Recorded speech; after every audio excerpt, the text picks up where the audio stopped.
All right, and we're recording.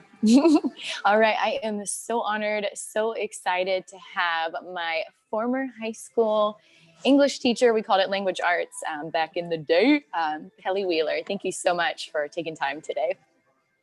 Sure, I'm glad to be here and glad to chat with you. Yes, so for those that, have been maybe listening to the show or brand new to the show, I always love to connect them to how I met these people, right? And so you're one of those people that I've known for a long time, I think almost 20 years. And that kind of dates me a little bit.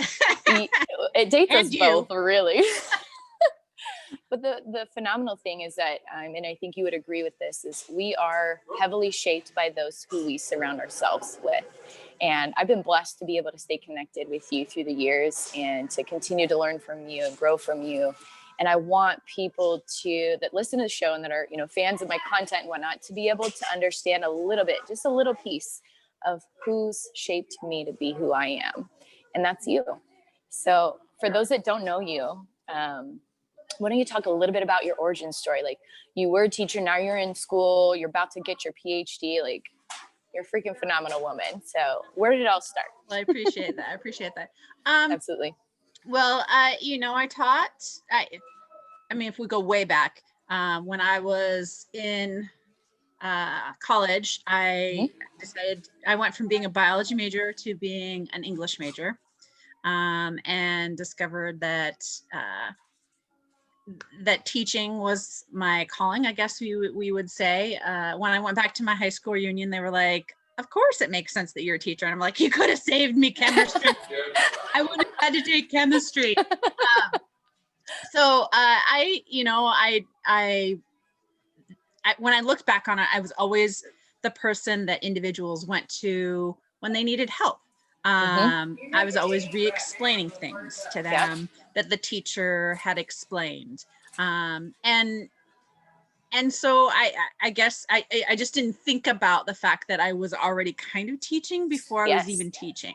And so I went on and got my master's in teaching at the University of Puget Sound in Tacoma, and taught for 21 years in the Bethel School District. I was in that school district for my entire teaching undergraduate teaching, or I should say secondary teaching career.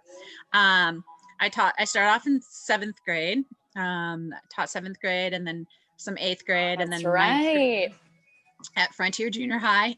And then that was out in Graham. Frontier Falcons. And then I moved up to Spider Lake High School to become a Sentinel, where I met you. And there is kind of, I'd always, I always felt that when I taught, I was doing more than teaching English, because English isn't a subject. English is a way of engaging. And so you can teach English through a variety of different ways, right? You can teach it through looking at history. You can teach it through looking at the sciences. You can teach it by looking at novels. And I'd always been interested in the Holocaust, starting from when I was in high school. I took German for 4 years. That was my minor in college. And we taught the Diary of Anne Frank in the 9th grade at Frontier Junior High. And I really worked with my students to think about, what does it mean to be a human being, and how do we engage in the world the way we do? And by the time I got to Spider Lake High School, I was, full-blown Holocaust kind of extraordinaire, I guess we would call it. I served on the board at the Washington Holocaust Education Center, and it's called the Holocaust Center for Humanity right now.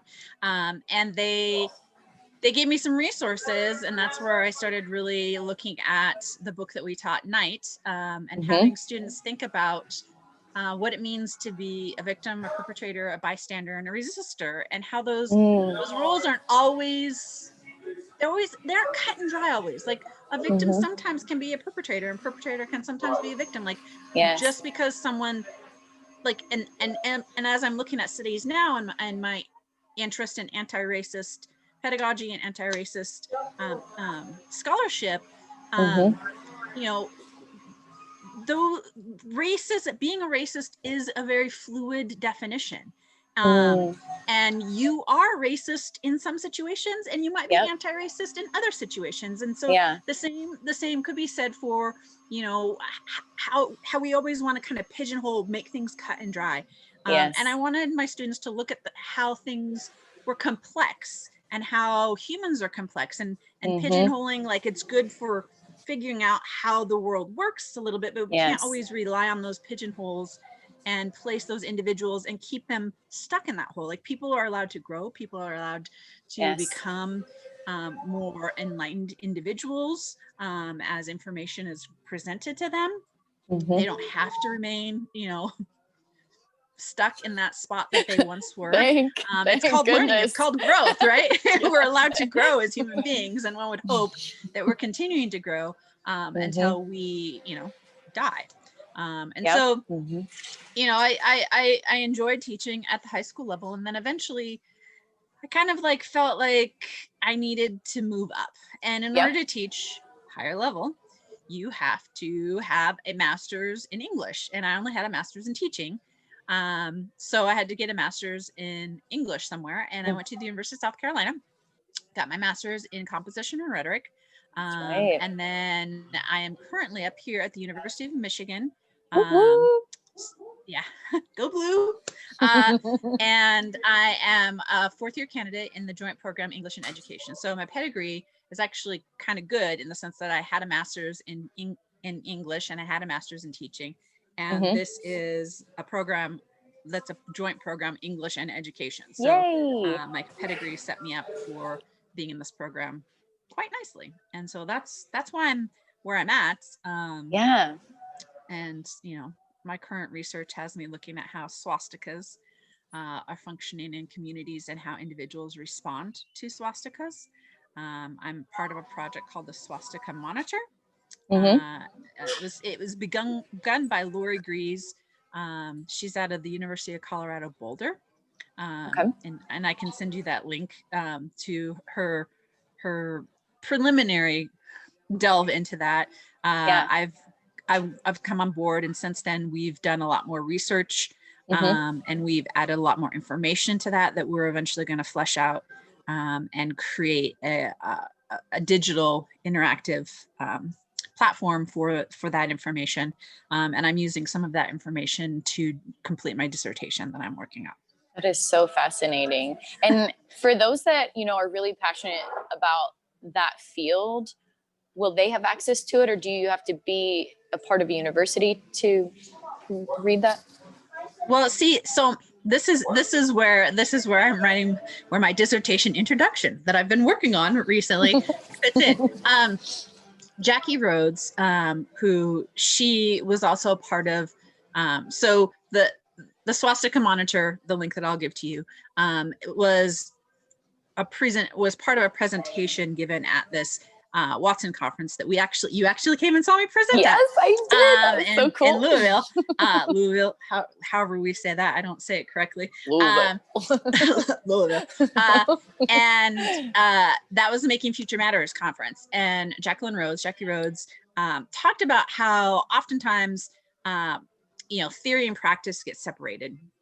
And in academia, oftentimes, you know, people are in their ivory towers writing about these theories.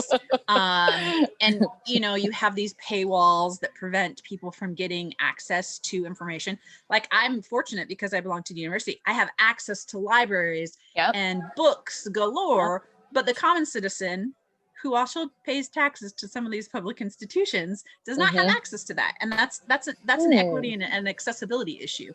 And so in listening to her, you know, she was like, we need to be looking at how theory and practice can be married in such a way, because there are embodied consequences that are really quite harmful for some individuals. And that kind of set off a little, you know, bell in my mind, like, whatever it is that I do, it has to be something that's going to be public in nature. Yeah. And the swastika monitor will be public in nature. Like anybody will have access to it. The link that I give to you, That's awesome. You can look at what the research has thus far. And the goal is that it is accessible for all individuals. And my goal is that my dissertation is also accessible. Why write it if I don't want it to do something in the world, right? I mean, granted, I could theorize all I want to theorize, but if I'm looking at how communities are responding to swastikas, why am I doing that? Because I want to look at those actions so that we can be self-reflective about those actions and change the actions that aren't supporting individuals. Exactly. And support the actions that are actually supporting individuals so that we can actually move forward as a group, as a society, as a nation. And so in that way, you know, if I do not use everything in my power to make something accessible to other individuals outside of the university, I failed, I think, as an educator. And I'm an educator first, not an academician, which I think sometimes people go into the academy because they are academicians and they love their subject area. I'm an educator first. Yes. The subject area is secondary to me. Like that's always been from day one what I'm about. Exactly. And it's funny you mentioned that, you know, being a business owner myself, I'm an educator first. And so just tying that in with my journal, I, you know, as part of the Move Happy Journal, I can't not let people have access to it right now with COVID. So many people have lost their jobs. So many schools, teachers are like, how do I turn on this Zoom thing? It's not working from my house. I don't have access to my kids in person. Like they need help right now. So kind of tying that in with what you're talking about, I want to give access first to that. So I love that you're an educator first. And yes, you're working your tail off getting this PhD.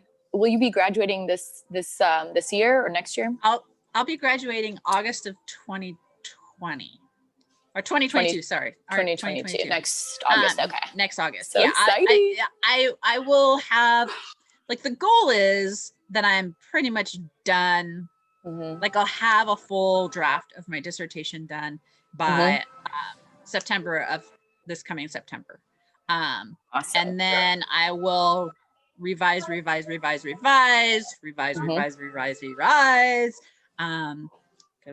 you know we want to make sure that it's legitimate and that it's doing what it's supposed to be doing.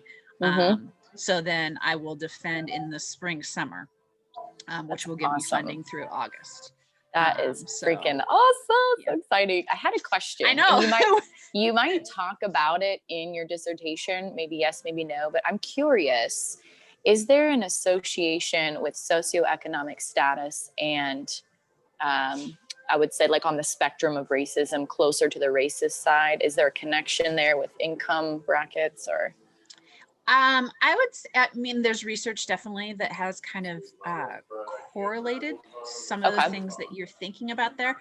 I'm not necessarily going to delve into that. I'm looking at things like what I coded for. So I'll get kind of geeky on here for a moment. So for every incident that occurred, and this is, and surprisingly enough, so we started in January 2016, because originally Lori Grease was interested in how swastikas were circulating as a result of the Trump presidency.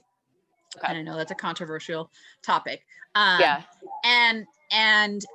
So, you know, she wanted to see what was going on from January, and, you know, election and inauguration don't happen until November.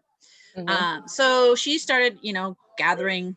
She has a way of pulling things off the internet and and we were looking at news articles, that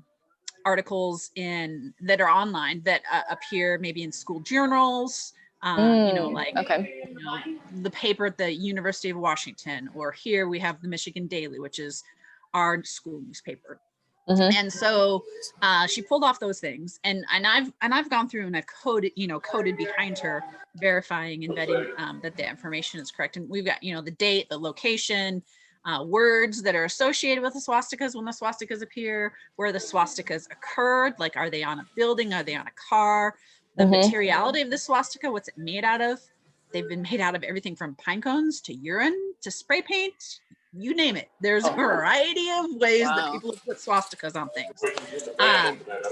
And so in looking at these things from January 1st to May, the end of May, so the first 5 complete months, there were 35 incidents. Okay. From May to December, which is, 7 months instead of 5 months, I got up to 175 entries. Wow. That's a huge growth.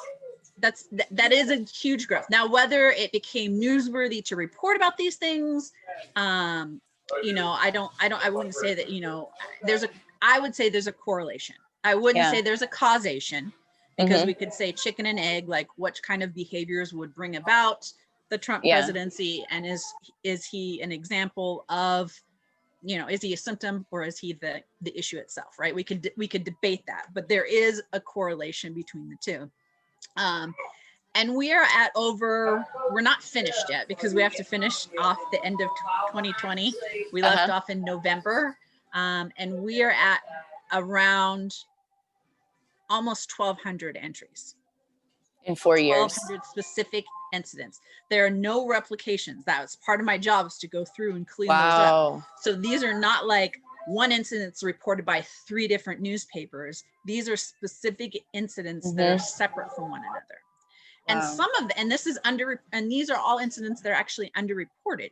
So we might get a news article that says, oh, well, there were these 3 incidents that happened before that weren't reported anywhere except for in that news article, right? Wow. So there's an underreporting of what's happening. So this is a long story to say that I've gone through, and we were kind of originally looking at how, like, communities that had had above and beyond responses, or we're looking at unusual responses. And as I was going through and coding those, I was like, let's not just look at like the over and beyond or the unusual. Let's look at all of them, because if we're going to look at how communities respond, we need to look at all of them. So I blew up that part of our research, and that became mine and my way of going through and looking at things, as opposed to just collecting data for her, like these unusual events. And then, so what I did is I coded actors and moves. So that's back to my rhetoric, we talk in rhetoric class. You have certain actors that make certain moves. And so we have different levels of actors. So you have the individual level, you kind of have the community level. You have kind of the administrative level that could be county level, state level, and even like national level. And so there are people within those specific areas, various departments, parks and rec, the police, all mayors, council members, neighbors. All of those individuals are responsible for different behaviors. And some of those behaviors were things like, letters or statements condemning swastikas. And I'm like, well, who's going to say, I support swastikas? No one is. So these letters and these statements to me are interesting. And the reason I say they're interesting is because they're being made. So I'm wondering what their purpose is, right? If no one's going to counter that, and no one's going to say, oh, swastikas are great. I mean, we would hope they wouldn't say that. I'm sure there's some people who do. Why make that move? Like, why make that move? Seems a little on the extra side. And so it got me thinking about like the move, I'm calling it the thoughts and prayers move, where you give your thoughts and prayers, like you make that statement, you write that, that you give it verbally or you write it out. But what does it do? What's the purpose of it? Why are you doing it? Because when we look at, thoughts and prayers letters and some of these statements, they do nothing beyond the utterance. Like there's nothing that goes beyond that. And so if we're looking at, and talking with a friend of mine, and looking at this, it made me think about how that we think that's doing something, but it's not doing what we think it's doing. Like if it's really doing something to stop swastikas, from occurring, then it's something that's done in almost every incident. So why are swastikas stopping? So it seems like this move is not necessarily as effective as we think it is, and yet we continue to do it. So I'm just really interested in why, like how that's happening, what's going on with that. So that's part of my dissertation. You know, that it's like the Princess Bride, where you use that word, but I don't think you you understand. You know what that word means. Like you know, you're doing these things, but I don't think you know what they mean, or they're not doing what you think they're doing. And if they're not, then we need to rethink what we're doing so that we can do what we want to be doing, and that those moves are more effective. So it's a long story, kind of like just talking about like little deets that I'm looking at in terms of swastikas and you know, where my area is kind of looking at from a rhetorical aspect, like who's doing what and why are they doing it, and how are they doing it, and how effective is it? Not the sense that we can do like a, you know, say, oh, you know, if you do this, swastikas will never occur in your community again. Right. But there is also exactly. Wouldn't that be great? I could give you the panacea and swastikas would be gone forever. But I would say that, you know, in looking at how different communities approach it, like if communities approach it as a crime and they just hand it off to the police, the likelihood of it happening again is pretty high, because the police have a lot of things that they have to be doing, and looking for someone who has put a swastika on a local business is not it's not a high priority, right? They have other things that are a little bit more important for them to be dealing with, even though part of the original role of police was to protect property. And that's one of their functions currently. But you know, if it just gets handed to the police and it's a done deal, and then the police catch whoever and they're punished and it's all done, there's a likelihood that it does reoccur. But when communities say, no, this is not something that the police are solely responsible for dealing with, this is something that we as a community need to deal with and address, then we see a different, I mean, because there are still some repeats. Like we can't say it's like, oh, it's never going to happen again, but we do see a less of a likelihood that it's going to occur again. And I think that's because the community has taken ownership for like, okay, we've created this situation where this is permissible, or someone thought it was permissible. And we need to let that individual know that no, not in this town. That's not what we're about. That's not what we are as a community. And those different approaches and thinking about it from an individual responsibility, like here, this is this one individual in this one town that did this, and this is not anything that, you know, our community would ever do. It's just this one individual, versus, okay, this happened in our community and we're going to take responsibility for what this one individual did, and we're going to do something that makes it so that individual A doesn't feel comfortable doing it again, or B understands why what they did is not acceptable in a society that's as diverse as we are.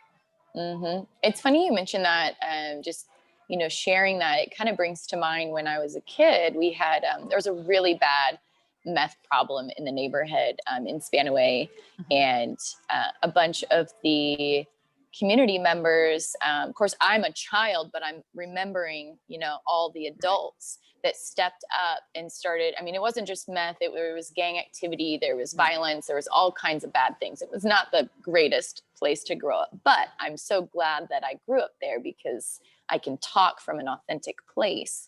And what the parents did, and community members, they had these green and white signs that said something to the effect of, you know, we're against drugs, we're all one community, kind of thing. And you put it in your window if you were a part of the club, essentially.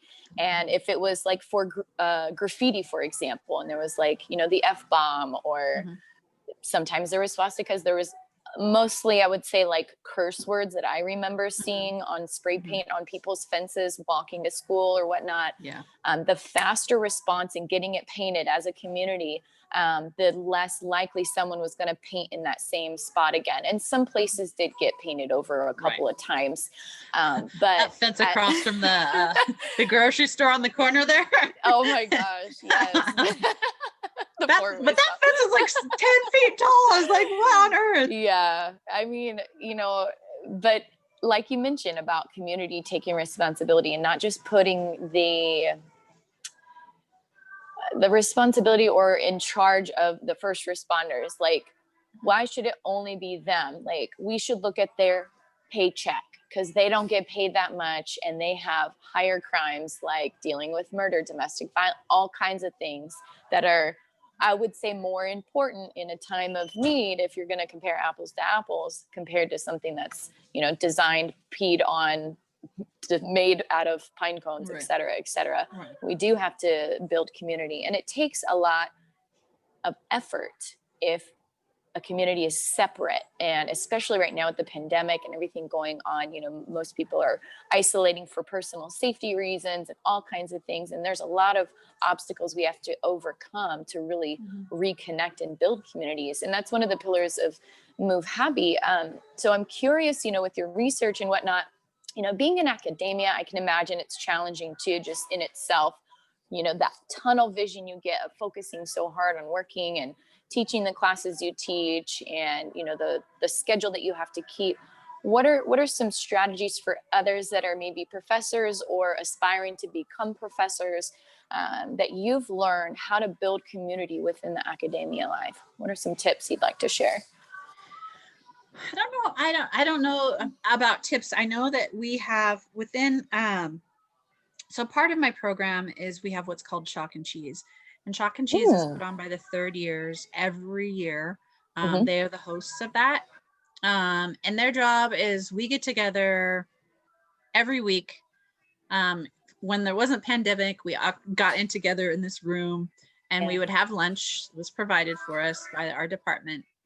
And it's just like sandwiches or soup or some cheese and crackers. And we would get together or we do get together and we talk about things, you know, milestones that we're doing in the program, areas around the neighborhood or around town where you can get a good pizza. That was what we talked about this last week. Like, I love it. Where's the pizza? And one of the individuals is like, feta bread, man. There's this place that's got feta bread that's $5 on Tuesdays or Thursdays, I should say. And you know, we talk about those things. But part of that, one of those things is every year we have professors in our department, as well as affiliated departments, come and talk to us about how they found their people. And you know, some of them, you know, found through the traditional ways that they took a class with someone and then they started a writing group with that person, and they still get together, you know, once a month or a couple times a month to exchange papers and do those types of writing groups, because part of being in academia is that you are expected to do research and produce, and that's hard to be motivated when you're by yourself and maybe a singleton at a college or university. And so having those connections to individuals for writing purposes to keep you accountable helps you with your mental health, because you're actually producing something. And you have other individuals to kind of talk to you about things that you're doing well, because a lot of times when we write, we're so critical about what we write that we just think it's garbage, and someone else comes along and says, oh, I really liked what you did there, and you're like, oh really? Okay, I'll keep doing this kind of thing. You know, it's you know, you have imposter syndrome, and I don't think that goes away even when you become a tenured professor. I'm gonna back up a little because I got there, so you don't have to flash. Here comes the sun. we also, you know, they also have met people through conferences, shared interests, being on the same panel as someone else at a conference. They'll be, you know, someone might be, a lot of times, like with MLA, Modern Language Association, and the C's conference, college composition and college computers and composition, there'll be a call and they'll be like, hey, we're looking for someone to serve on this panel that's talking about this. And so you get these random people all over the world. that are working with each other Yeah. on these various papers or panels. I am currently part of an editorial board that is looking Mm-hmm. at best of. So we'll be getting a group of papers that we're all going to read. There's 8 of us, I believe, on this Uh-huh. decision committee, and then we'll get together and we'll decide, rank these papers, and then we'll forward them on to the editing Wow, how fun. the group itself. And these individuals are from Texas, Connecticut. I mean, they're from all over. Uh-huh. I don't have a clue who any of these people are, but I will, be working with them Yeah, and meeting with them and talking with them. So that's that's those awesome. are a couple of different ways. And then, obviously at the university, you kind of do what you do. Mm-hmm. Encounter individuals in your department that you run into. It's been hard during COVID, which is why our virtual chalk and cheeses have been kind of nice to check in Mm-hmm. and Yeah. see another human face on occasion, because a lot of us are singletons. So like since March, I've been in my apartment, with the exception of going home for a month, by myself. And Yeah. as an introvert, Wow. I am okay with that for the most part, but my batteries have Yeah. been supercharged. Like they've been Yeah. at full. For months. I feel And you. just human touch. Like my nephew, I had to like control myself. I just wanted to like give him squeezes all the time, because it was like, oh, but I was trying to respect his bodily He's like, autonomy. So I'm Auntie. like, can I give you a hug? Or he and I have this thing where he knows that my love language is touch. And so I Mm-hmm. just put my hand out and he just touches me in the palm. Just a little finger. So I'll just go and I'll go like this and he'll just touch my palm. I'll be, thank you. That's all I need. I just need to be touched. I just need to be touched. So there's been that. And then, I've gotten a lot of plants. I've been taking care of plants. I've never been a plant person. I had one and now I have probably 12. I don't know how that happened. And when the weather was good, I had to stop my membership for a little bit while I went home. Membership starts back up. Membership with plants? With no membership with exercise. At yeah. So I was this summer when everything was closed down. I was my CrossFit box. And I noticed that you were talking about CrossFit the other day. Yeah, my CrossFit box. My CrossFit box in South Carolina, CrossFit Soda City. Shout out to them. They during this whole time, when they had to be closed down too, were posting at home WODs. So they were, they checked out equipment to everybody, and That's so cool. they were posting these WODs for members. And because I'm, a friend of them, and once you leave, you're always family. We had, and anybody had access to it, but I had access to it, and so I would take those WODs and I would do those WODs by myself out here at my apartment complex. And then, when things opened up here, then I was able to start doing yoga again. Yes. And then it closed down and now they're back open. So it's like a roller coaster. Yeah. Which, I understand. I totally understand it.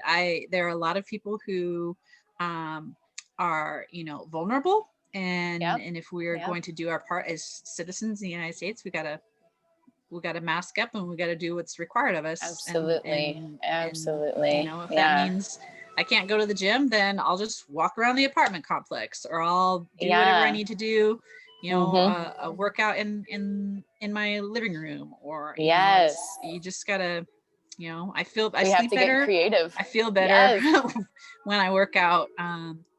And, we just gotta do what we gotta do. Absolutely. And for those that have never done CrossFit before, I know you said WOD, so workout of the day is what a WOD is. For those that are like listening, what is a WOD? What is she talking about? A wad of paper? No, it's a WOD. No, I love that. And would you say that CrossFit is like your most enjoyable way to move your body, or is it something else? Because I remembered you did something a few years ago. I would say for me, CrossFit has turned into that activity that I feel like gives me the most bang for your buck. The Josh Lehu, who is the the box owner down in South Carolina. Mm-hmm. He always is like, functional mobility that is like intense and varied, and so these workouts, you are done in the time that you're there, which is an hour. And I like the fact that it doesn't like span 5 million years. Although when you're in the middle of a lot, sometimes it feels like it's 5 million years. He's like a master of designing some of those horrific things. But I do enjoy yoga. So when I go to I'm able to go back to the gym membership, I will be taking yoga classes. I do enjoy that focus on the breath. Yes. Just holding poses, being present, because sometimes we get all in our mind and we forget about being here, and with people, and in the spaces that we occupy. But I do, you're alluding to my dragon boat experiences. I haven't been in a dragon boat in a long time. I think one of the last times I was in a dragon boat, I was down visiting in Florida, and they were just like, wow, she can dragon boat. I was like, yeah, I've been on a dragon boat team. Like, I can dragon boat. And when I went down to, I visited Hawaii. This has been many years ago now. And I was out in an outrigger, and they're like, we can tell you're a dragon boater because the way I hold my paddle. So it's really? It is what it is. Is it over the head, or how do you hold it? You make a triangle. You make a triangle. Oh, you make a triangle. It's a triangular, like, it's a lot. It's leg work. It's more leg than arm. Your arm's supposed to be a nice solid triangle. So Carl, my coach from Florida, he's retired in Florida, but he's the last person that took me out when I was down visiting him in so cool. Tampa Bay area. He was like, hey, come out with my team. So I went out with him and did some paddling. That was kind of fun because the water was warm. I'm used to being up in the Pacific Northwest where the water is always cold. It doesn't matter what time of year it is. Get your wetsuit, get your dry suit. Exactly. That's so cool. Oh my gosh, so cool. I know we kind of skipped around a little bit. You've alluded to it in your journey and all the work you've done. But as far as our last pillar of Move Happy is about a mindset, a positive mindset, especially, and really being intentional about what we allow to infiltrate our minds. Especially with what you are researching. I mean, I'd imagine that would be really challenging to spend, 4, 6, 8 hours of reading about racism and swastikas. And then after that, like, throw all that away for a few to chill out and kind of reset the mind. What are some things you've learned, maybe some tips to keep in a positive mindset? Because you have such a positive outlook. You're so giving to others. People need to learn from you. So what are your magical tips? If you have like, supernatural. I don't know. It's one of those things, like, I think part of it is like, obviously I do take things personally, and I'm motivated in many ways. I mean, that's why I've always been concerned with issues of social justice. Like, things hurt my heart, and I'm an empath. And so when someone else is hurting, I imagine that hurt, and that is hurtful to me, which makes it hard sometimes for me to be in relationships because I'm like, I feel too much and I give too much of like, I totally understand where you're coming from, when I should be like, boundary, go away. But I feel you on that so many times. But if I think about like how I deal with this type of research, I'm very, like, I can write, if I'm sitting here on the couch, I can write and revise here. This is a good writing space for me. But if I am looking at the actual data, like reading the news articles and coding, I do that in my office. Okay. That is a relegated space for that to happen in. Okay.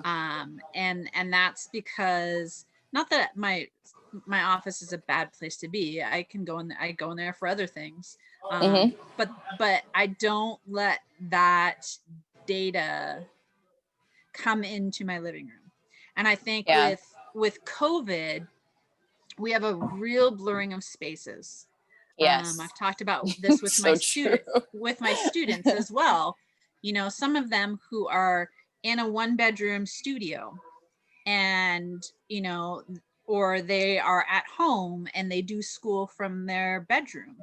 Those that your bedroom is supposed to be kind of a place for you to relax and take a break, and my bedroom's just for sleeping.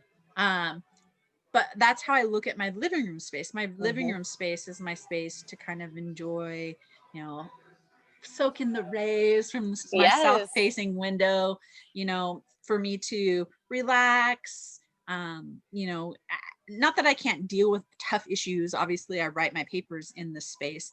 Mm-hmm. But I think because we're working at home, things that we would normally be doing at work Mm-hmm. or at school, where we could do it there and like leave some of it there. Like as a teacher, I never could leave work home. I mean, that Right. Yeah. It's always not, thinking doesn't about you work. all. I was always like worried about you all, reading your papers, Oh. like in your journals where you talk to me about your life experiences. So I was always like, I always brought you home. But I think and I've managed to be able to kind of negotiate that, maybe compartmentalize it Mm-hmm. somewhat, even Mm-hmm. though Mm-hmm. I'm probably like overly connected to many of my students, because most of them that's where the majority of my Facebook friends are my former I students. saw some comments, Professor Wheeler. I was like, oh, okay. Yeah. So, it's just there, it's, and I guess that speaks to the fact that I'm able to kind of balance that. But I also, I take time to be out and about or do other things, or connect with other people. But I think with COVID, I've been especially much more purposeful in allocating spaces for certain things to happen. Yeah. So that it doesn't bleed into, when I walk in the door, this is a workspace, that this is a space where I'm doing the heavy lifting of academia and the heavy lifting of anything else that I'm dealing with. And I think that would be my suggestion, to try to and part of that is kind of what you were alluding to earlier about, being present and being aware of what spaces are doing for you and what you're doing in those spaces, so that you are present. And by present, I don't mean just like physically present, but like aware of, like, the reason I like my living room is because it is so sunny, and the reason that I am drawn to certain spaces is because of the ambiance that is afforded in those spaces. And I think sometimes we kind of go through the motions of doing life, and we don't think about what those spaces and places are saying to us, and why we enjoy those spaces and places, some of them more than others. And I think if we were much more attuned to that, we might be able to replicate those enjoyable parts more, and maybe alter some other spaces to make them more enjoyable. Absolutely. And it's funny you mentioned that too, like where I'm sitting now, it was an intentional thing because, well, my Wi-Fi is not good at the house in my new spot. But I went into this McDonald's, shout out to McDonald's, and the energy I could feel, like it was a happy place. There's not too many people in here. It's clean. And I actually just chatted with one of the workers before hopping on here. Thomas, shout out to Thomas. He started opening up to me about his own struggles with mental illness, and how people coming into his life have helped him to overcome his depressions and whatnot. And it has a lot to do with that physical space and associating things. Luckily, there's not too many people here today. Thank you, COVID. The one positive thing about COVID. But I think you really bring some good points to the table, associating a certain space, that particular office is for work. It's for work, and not bringing that to your living room, which is your fun place, your relaxing place. They say with the bed, right? Sleep or sex, like leave it at that. Don't eat in your bed, and don't do other things in your. I try so hard. You're a good example of that. And it's, going back to what you said earlier about, thinking about all your students and really taking it home and not being able to separate. Like, I do have to show as a surprise to you, and I don't know if you remember this, but for those that are listening and not seeing the video, the complete little instructional book. This was a gift you gave me when I Oh, graduated high school. And I was showing it to my friend earlier. And June 12th, 2004, Erin, may your journey through life be fulfilling, Miss Wheeler. You not only gave me this book you made me cry. and then showed up at my house and, you know, took the time out of your busy schedule to be with my parents and everything, but you personalized this whole thing. Like you wrote little notes to me and I was like, oh my gosh, I think this was probably my most enjoyable gift. The money did, I mean, of course I spent the money. Well, money's always nice. For those that, don't do the graduation money thing in the US, or maybe you're listening from another country, we get gifts if we graduate from different degrees. So yes, people show up and give you money. Like that's a good thing because they want to associate education and continue to encourage you to learn more and to grow more and to be a better citizen and a better human being. And so I just wanted to say thank you for that, because I've kept this. I've moved probably 30 times since you gave this to me, but this will never be given away. Loves. Absolutely. I'm glad you were doing all the talking there. Digital hug. Wouldn't be able to articulate much. And I think, part of being healthy, this kind of goes back to the spaces and places too. They talk about, you got to be careful who you choose to surround yourself with, and I totally agree with that. Yes. And I also think that those individuals also occupy certain spaces, right? And and those spaces also influence those behaviors. Thomas Ricker is he talks about ambient rhetoric and how places create they interact with the individuals within those spaces and places, and as a result they influence the interactions that happen. And so we have to be careful who we choose to surround ourselves with. Yes. Because those lead to those spaces that we surround ourselves with, and those spaces can become triggers even when those people are gone. Right. And so that's true. And that's how memories work, and that's how we, I know when my mom passed away and I looked at some canning jars one day, I just lost it because that was something that we always did. That's how memories get tied to those physical places and spaces and things. And even when the individuals are no longer occupying those spaces, those embodied feelings still are those triggers for the emotion and feelings that we have. And so thinking about, what those people in those places and spaces are doing. Yeah, absolutely. So I know typically on the show, if it's a business owner or nonprofit, I have them promote what, their business and pop a link and whatnot. I would say you're my first future you're a professor already, but future PhD. Well, not quite yet. And okay, so people are mistitling on Facebook. We need to correct that. But yes, we need to correct it. That's okay. I will not be a professor until I'm conferred my degree. I'm on my way. I'm an instructor. Call me an instructor. She's on her way, folks. Instructor. There we go. Yes. But as far as, how can Move Happy help support you? What are you really passionate about right now that, that we could share with our audience? I guess, I know that they're like, obviously I've name dropped the CrossFit, which is a good thing. So if you're in South Carolina, CrossFit Soda City, Columbia, South Carolina, visit the swastika monitor. And like I said, I'll make sure you get that link. Yeah. And to take a look and see there's been some other research that looked, I was trying to think about I can't remember if it was City Lab or ProPublica. I think it was City Lab, who actually, you asked about like the correlation between the socioeconomic. The socioeconomic. They did a little breakdown of that. But that's been a while ago, so that would just be me sending you that link so that you could like take a gander at that to see the correlation. I know that probably this is something that's often and I don't know that you could support it, but I think bringing awareness to it is a way of supporting things. Yeah, absolutely. We have at the university, it's called the Maize and Blue Cupboard. College students are some of the most food insecure individuals that you will encounter.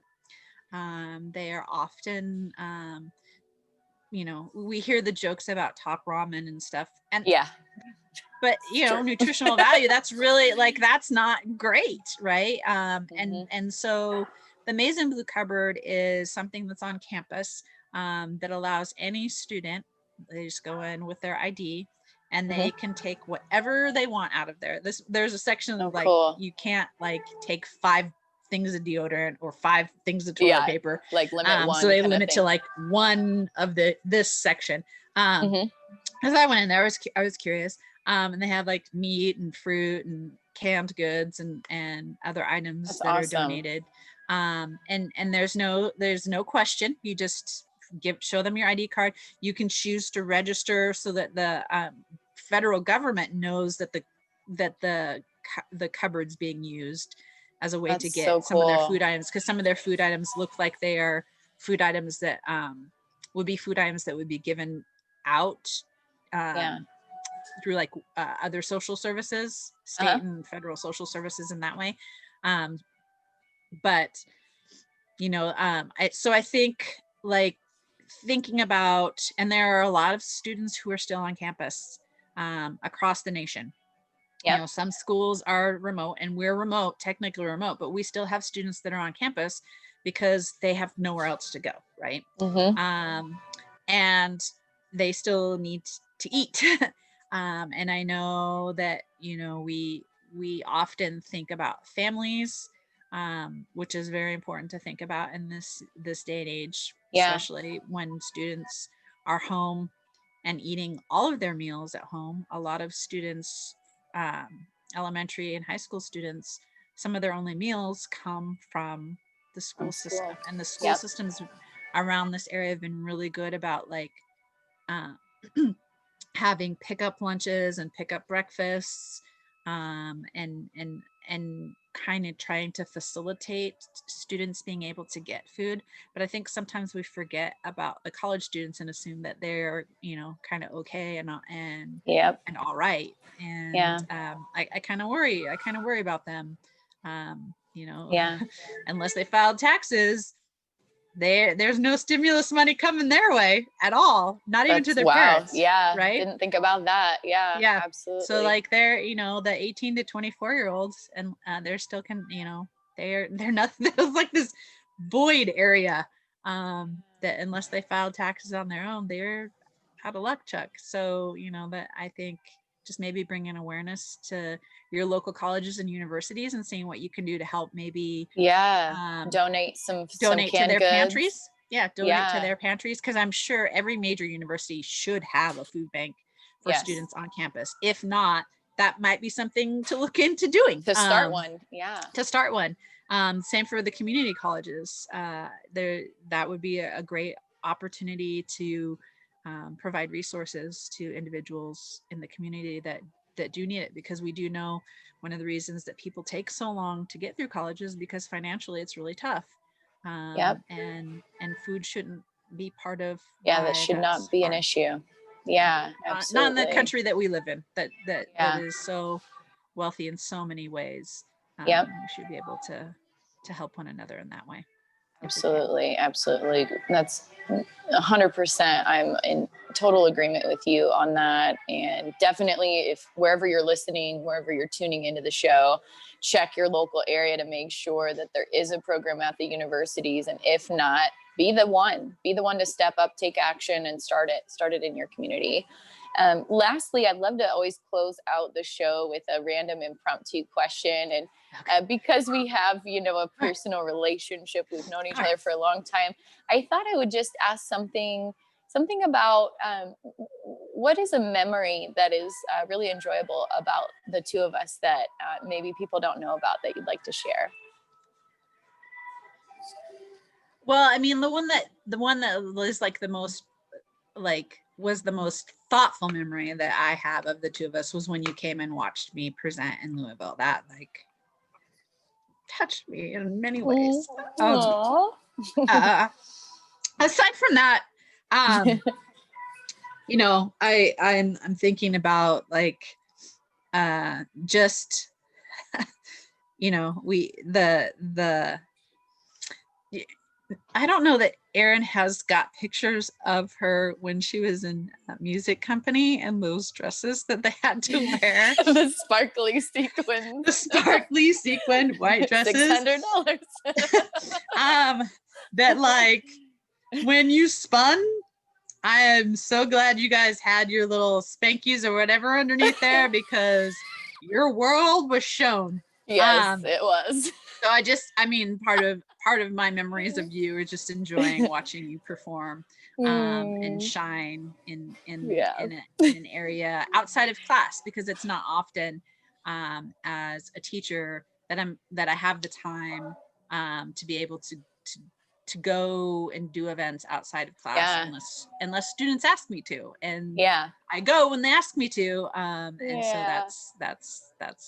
that's probably one of my like more favorite memories of you is and you're so right. Those Spinkies, whatever they're called, oh my gosh, those were miracle workers for us ladies, because the dress was designed for dancing but to also show off the goods, and your little shoes with the buckles on them. Oh my god, the old lady shoes with little buckles on. They look old lady, but they're probably very comfortable for dancing. But yeah, they just kind of remind me of what you. They were from a dancing catalog. Yeah, I didn't get to choose them. They were our president, vice president selected tan to be neutral so that we would draw attention up to our faces. There you go. There you go. Hopefully they allowed the individuals of color to have darker tan to match their skin tones. That is true. That is true. I don't think that there was any color other than, I think we all had the same. He was all about uniform. Everything was going to be the same, except for a different size for your dress, of course, to fit your body shape. But well, and sometimes those dresses, I don't know who did the altering on some of those, but some of them I felt bad for you girls. Yeah. And also if we, you know, happen to gain a little weight during the year or lose a little weight, tough luck. You got one, you got one altering. And the guys, all they had to do was like put on a pair of black dress slacks and like a vest with a tie and a white shirt. They could, which is life, right? Whatever. Which is life. I mean, yeah, exactly. That's the male uniform that is pretty much like pick a pair of pants, pick a random shirt, good to go. So true, so true. And your conference was so fun to be able to go to. I'm so lucky. At that time I was working in CPAP sales as my day job. I remember that. And my manager was, if not the same age as me, maybe a couple years older or younger, super cool. She's a mom. I told her, I said, this is like my favorite teacher from high school. And she's presenting a couple hours away. I haven't seen her in a long time. I have to go. So do you mind if I just work earlier? And she was like, no problem. We got flex hours for that. And I was so grateful that they had that already like incorporated into their work HR policies or whatnot, time off policies. And so I didn't have to take any time off of work officially. I just worked a little bit earlier that day and did a little bit extra, I think the day before. And it was so fun. It was so fun. The drive was long, but it was worth it to see you and support you. Thank you. I appreciate it. Yeah, that meant a lot. I know. And I think part of it is that you did something that I would do. Like I've traveled when I was in South Carolina, I went and visited Fallon and Yuji at I don't know, they're way younger than you, at, Claflin. And I went and visited students up. I had a student that was in North Carolina at Hickory, and one of my students, Brittany, rode crew for Wazoo, and they had a cup up at Clemson, and I went up there. I mean, it's those things like when you're so far away and you have people that you're connected to, you want to make sure that you, and my other love language is quality time. Yeah, so me too. when people share with me their time, that's valuable to me. That's very valuable to me. Absolutely. And you've helped, you're an incredible community builder, and people need to learn from you. So I hope that people share. I know that people will listen to the show for sure, but I hope that they share it with those friends, those family members that struggle with making friends and building community, because it really is simple, but it takes work. It takes, putting the phone down, putting the computer down, or pulling the phone up and calling somebody and reaching out and being the person to step up, take action, because our social health is so important. And you've been a really great role model through all the years that I've known you of doing that. I see it, on social media, although I said take the phone down, but we can learn a lot. There's positives, right, with the internet. Right. It's all about moderation, right? Exactly. Yeah. And it's a balance. It's a constant balance for us as we adult this life. Exactly. Well, this has been so fun. I so appreciate you taking the time, and I'd love to have you back on the show sooner too, like when you're about to graduate, or maybe shortly thereafter, depending on your availability. That way people can continue on listening and seeing the progress, see what's up of your journey. And because you're such an amazing woman, and people need to hear more from you. Well, you've done some wonderful things yourself, my dear, and that's it's been so nice to see. Like it says in the inscription, you've this journey that you're on has been fulfilling for you in many ways, and I hope it continues to be fulfilling for you. Thank you so much. All right, everybody, this is Miss Wheeler. All right.